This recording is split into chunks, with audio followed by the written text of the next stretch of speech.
नमस्कार, मैं हूं आपके साथ अनुष्का और आप देख रहे हैं न्यूज समाचार जनता की आवाज। आइए रुख करते हैं आज की खास खबरों की ओर। अजमेर से बड़ी खबर। गुरुवार को भारतीय जनता पार्टी शहर जिला अजमेर के बजरंग मंडल द्वारा जम्मू कश्मीर के पहलगाम में हुए आतंकी हमले की कड़े शब्दों में निंदा करते हुए श्रद्धांजलि का कार्यक्रम बजरंगगढ़ चौराहे पर किया गया। पूर्व प्रदेश महामंत्री भाजपा राजस्थान श्री किशन सोनगरा ने कहा है कि हमने जातिवाद को छोड़कर एकजुट होकर रहना होगा। ये घटना हमारे लिए दुखदायी है तो इस साथ ही हमें बहुत कुछ सीखने वाली भी है। पहलगाम में भारत की आत्मा पर हमले का दुस्साहस किया गया है। मोदी जी आने वाले समय में आतंकियों की बची खुची जमीन अब मिट्टी में मिला देंगे। मंडल अध्यक्ष रचित कच्छावा ने बताया कि यह हमला बेहद झकझोरने वाला और निंदनीय है। इसे एक घृणित और कायराना हरकत करार देते हुए कच्छावा ने कहा कि इस हमले का देश पूरी मजबूती के साथ जवाब देगा।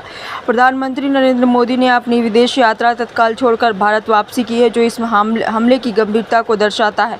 सभी दोषियों को उनके अपराध की सज़ा जरूर मिलेगी और इसके लिए देश की सरकार पूरी तरह प्रतिबद्ध है। पहलगाम हमले के आतंकियों और उनके आकाओं को ऐसी सज़ा दी जाएगी जिसकी कल्पना भी नहीं की जा सकती है। आइए देखते हैं आगे की रिपोर्ट।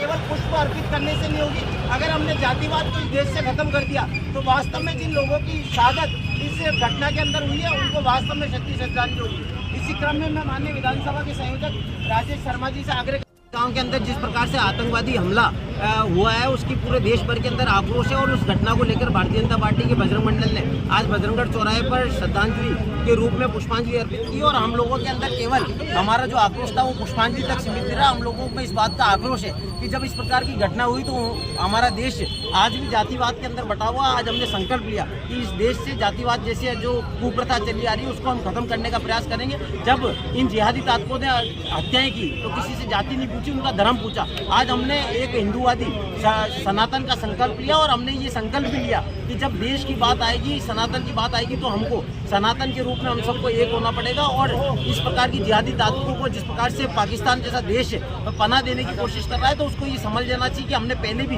उसको करारा जवाब दिया है और इससे आगे भी हम इसका करारा जवाब देंगे। और हम देश के प्रधानमंत्री जी पे पूरे देश को भरोसा है कि जिस प्रकार से उन्होंने सऊदी अरब का अपना देश का दौरा कैंसिल किया और अमित शाह जी ने तुरंत आपातकाल बैठक कराकर इस महत्वपूर्ण निर्णय इस देश के लिए और पाकिस्तान का हुक्का पानी बंद किया। निश्चित रूप से आने वाले समय में पाकिस्तान को इसका और भी करारा जवाब मिलेगा। और मैं अभी भी पाकिस्तान को चेतावनी देता हूँ कि वो अब भी समझ जाए, वरना वो देश कभी भी भारत से बच नहीं सकता। रचित कच्छावा।